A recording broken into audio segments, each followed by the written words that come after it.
วัสดีครับมื้อนี้ก็พบกับอีสานบ้านผักบุ้งเนาะพี่น้องเนาะมื้อนี้ก็วันหยุดครับผมเทศกาลหยุดชูก้าซูก้าแหละครับผมของเกาหลีเนาะพี่น้องเนาะวันหยุดของผมมื้อนี้ก็มาหาเห็ดครับผมมื้อนี้ก็พา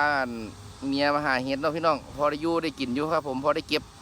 เมื่อวานนี้ก็มาหาเห็ดนะครับเลิกงานแล้วก็มาหาเห็ดก็ได้เห็ดไปจาก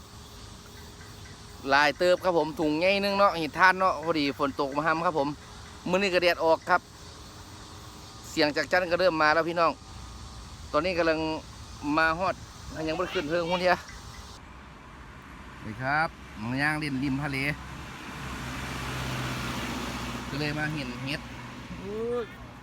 เห็ดก็ขึ้นอยู่กลางทางคนย่างคุณ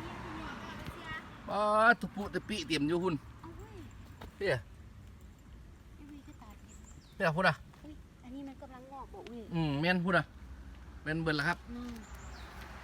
ใกล้ๆหากินใกล้ๆบ้านนี่แหละมือเนี่ยนี่อุ้ยตัวเพิ่ง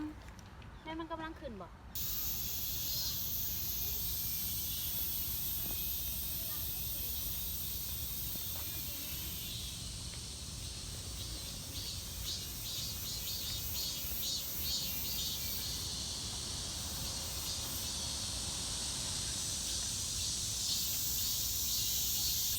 นี่แหละครับปลาเห็ดปีนไก่นี่ตัวนี้ไงบริไทยครับผมเขาได้มาเขาไม่นี่แหละได้เต็มเก็บเต็มพุงแล้วคุณเห็นไหมครับเห็ดพึ่งโอ้ยฝนตกติดตัวกันเน่าหิมเบิดครับผมคุณเหลืองเสื่อมแม่นเบิดแล้วครับมึงเสียดายครับเห็ดพึ่งนี้สองดอกนี่ไงเน่าแล้วคนนี้โอ้เสียดายเนาะเน่าหมดแล้วเสียดายครับ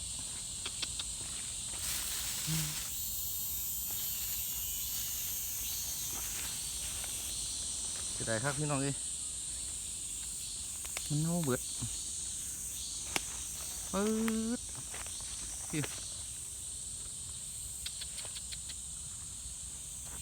หอยคนมาหาคนละตัวเนี่ยว่าไปนะ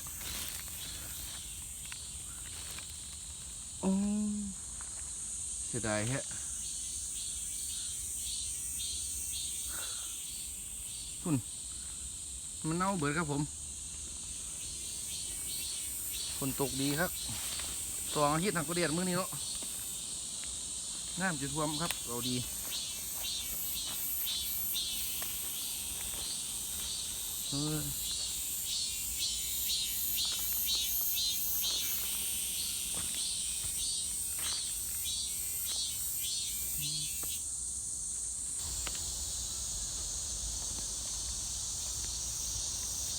ดอกเกี้ยแล้วครับอันนี้ก็เลย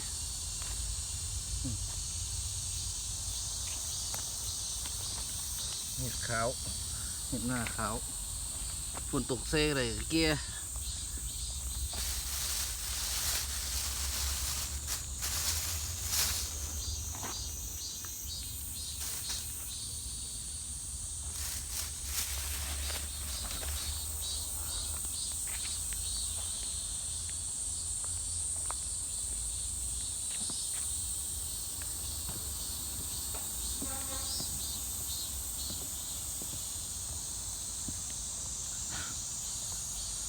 ห้อยคนมาหาเห็ดเรื่อยเนาะห้อยปิ้นห้องเรื่อยอยู่ลองนึงเกี้ยแล้วพี่น้อง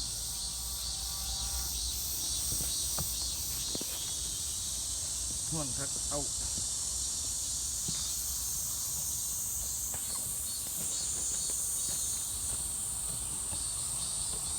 เหี้ยขาวจนพันใช่ห้อยคนเกาหลีตีมันเล่นครับเฮ้ยบอกว่ายังมาตีถึงกันเรียนเนาะได้การอยู่นี่ตรงนี้เผาแล้วไปย่างซุปยังได้อยู่ได้การอยู่นี่เผาแล้วเอาครับ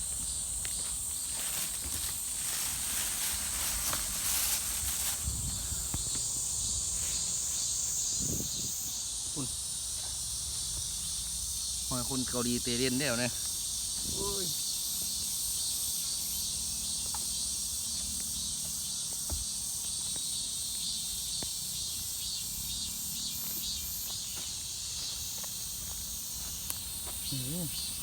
หอยคนมาหาแล้วเนาะนี่ลักษณะนี่หอยหัก ดอกหนึง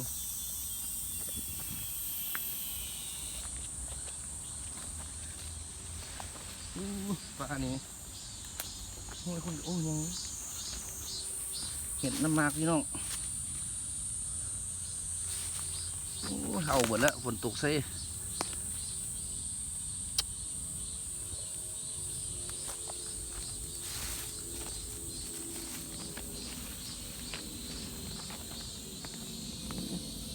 หน้าขาวสะกอนครับแย่หมดแล้วหอยคนมาเตะเด่นยังวะ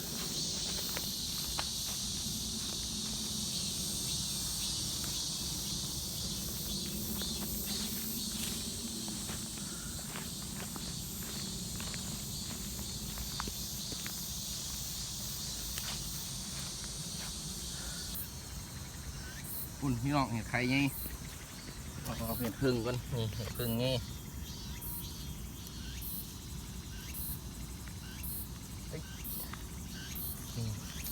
แม่นเห็ดพึ่งบ่เหรอว่าแม่นเหรอครับเห็ดพึ่ง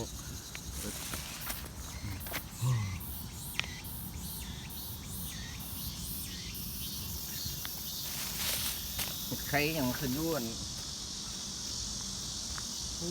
ยพี่น้องเลยปลาเห็ดไข่บ่เนี่ยโอ้ยมาทานพี่น้องเอ้ยเห็ดไข่ปลาเห็ดไข่ครับผมดอกแก้แล้ว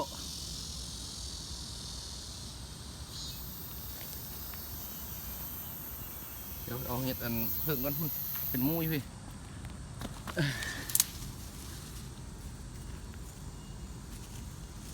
นี่หมดแล้วนะเห็ดพึ่งครับ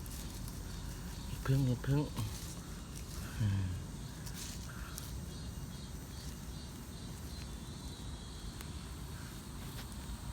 อุ่นในป้ามันจะมีอยู่เดี๋ยว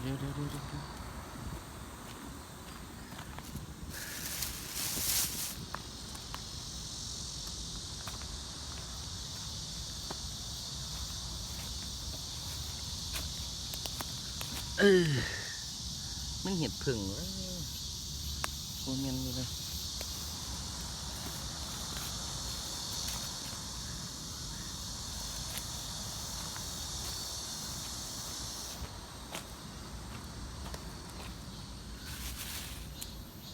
พี่โอ้เสียดายครับพี่อา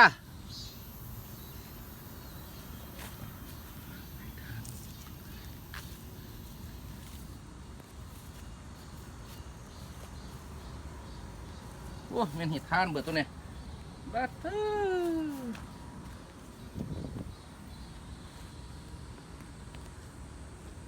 ์พี่เอาเบื้องนี้คุณอันนี้เป็นทะเลครับครับพี่น้องเมื่อนี้ก็ประสบความสำเร็จครับผมไปหาอยู่หากินนะพี่น้องเนาะไปหาเห็ดก็พอได้อยู่ได้กินครับผมได้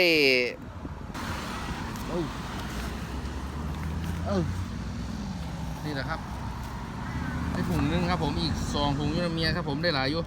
ส่วนมากเป็นเห็ดเพิงครับผมมาพี่น้องนี่ถ้าทางมาไรเนาะ